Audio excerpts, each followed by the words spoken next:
Your parents do not want you to grow into a woman because they are narcissistic. They are completely self-serving. They are controlling. They want to keep you oppressed.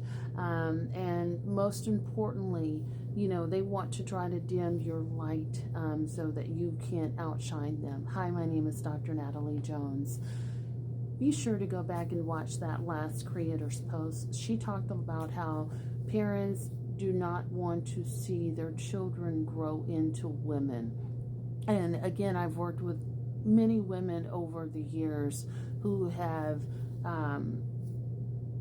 been raised by toxic, abusive, and narcissistic parents. And let me tell you something. When parents want to control you and oppress you, they want to dim your light. And it goes back to that old adage that children should be seen and not heard. And I think this is the case. I think this is double the case for girls, more so than it is for boys. I think there's another types of abuse that goes on with boys, but I think with girls are trained and abused in such a way that's very insidious. In a lot of cases, girls are trained to be wives, girls are trained to be maids, girls are trained to be caregivers. None of those things individually are necessarily a bad thing, but when you look at how boys are raised to pursue, to be go-getters, and they're praised even when their behavior is poor. And when they have poor behaviors, a lot of times it's excused. That's just what boys do. But with girls, it is hammered down on to be good and to be obedient and to be disciplined.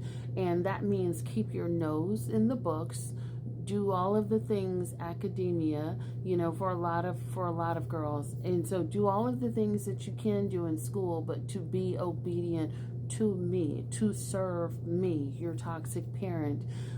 So that means that whatever I need you for is what you need to be doing. And I don't want to hear you talking back to me. I don't care how you feel. So I'm not interested or invested in your feelings. I don't give a damn about how your day is going. I don't care what you've got going on as a person. So I'm not going to ask you about your relationships. I'm not going to actually do anything to help you foster connection and relationships either, because the only relationship you need to be worried about is the one that you have with me. This should be sounding really familiar to everybody out there right now because they think this is happening on a much bigger front. But you need to be here to serve me. And that's all I'm interested about. I want you to cook for me. You need to you need to do good grades. I might have you in some extracurricular activities, but again, those need to be things that make you look good. And because things that make you look good make me look good, because I'm going to take credit for all of your hard work. I don't care how it affects you. Parents, in a lot of cases, for many women and girls, are their first abusers and their first oppressors. And they know that this is done intentionally. And they're not sorry about that. Are they going to tell you about that? Not necessarily. It's just kind of something that they know. And there's a few different reasons about why they do this. And so they set you up to be abused, not just with them, but for a lifetime of abuse, right? And so they can hold your hand and literally give you advice and tell you to go into other abusive relationships as adults. So if you are a woman, I would not be surprised to hear that your mother or your dad really gave you advice to stay with someone who is abusive or predatory. And again, this is all done intentionally. It helps to keep the loop of abuse going. So if you go into an abusive relationship, if there's any threat of you ever leaving the relationship with me, it's going to be to another abusive relationship. And then when that relationship is done, you come back to me. You're going to always have a need to talk to this toxic parent, because humans, at the end of the day, most of us, not all of us, have a desire for attachment and connection to our parents. So they do this with the notion that you will come back to me for help, for guidance, and for assistance, and therefore you're always going to need me in some capacity. The other thing too is parents know that they get old, right? They get old. They're going to need skilled nursing. They're going to need hospice. They're going to need someone to wipe their butt. They're going to need someone to help them when they get older. A lot of times, who's going to feel obligation to take care of their parents when they get older and when they're no longer able to take care of themselves? If you guess the oppressed daughter who no one gives a damn about, ding, ding, ding, ding, you are right on the money with that. That daughter is going to have a sense of obligation, like, those are my parents. I'm a bad person if I don't take care of them, if I don't have a relationship with them. They're going to need me, and I need to be there for them, and I need to be the self-sacrificing lamb in order to make sure that they're good, and they're elderly, and I'm a bad person. And everybody else reinforces that you are a bad person, you are a bad daughter, if you don't care for your parents, if you don't have a relationship with your parents, even if they are abusive to you. And this is, again, doubly true when it comes to girls. Boys, not so much so. Boys, again, could go around, travel the world and back, sow their wild oats, and do whatever they want to do, and not have a sense of obligation, and still be praised from over yonder.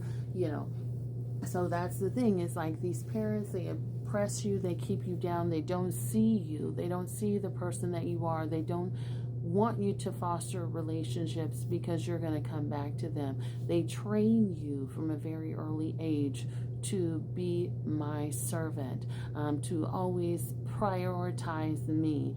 And therefore, even when you are an older woman, you're in your 50s and 60s and 70s, and your parents are still around, still being mean to you, you are still going to care for them. You might be bitter about that. You might be mad about that. You might not like it, but who cares? Because no one's ever tapped into those feelings. They don't care how you feel. They just want you to be there to caretake for them without doing any emotional labor with you. And so they set you up intentionally to fail, to be oppressed, and to only see them as the only person that's always going to consistently be there. This is done intentionally because they already know boys aren't going to do it. By and large, again, it's not the case for all boys, but I would say about 98-99% of them. I worked in skilled nursing, I worked in hospice, and I worked in rehab, and I don't really see many men hanging around. They're all kind of doing their thing. And again, I'm not saying that that's the case all the time, because I know there's going to be that one outlier that says, I was there.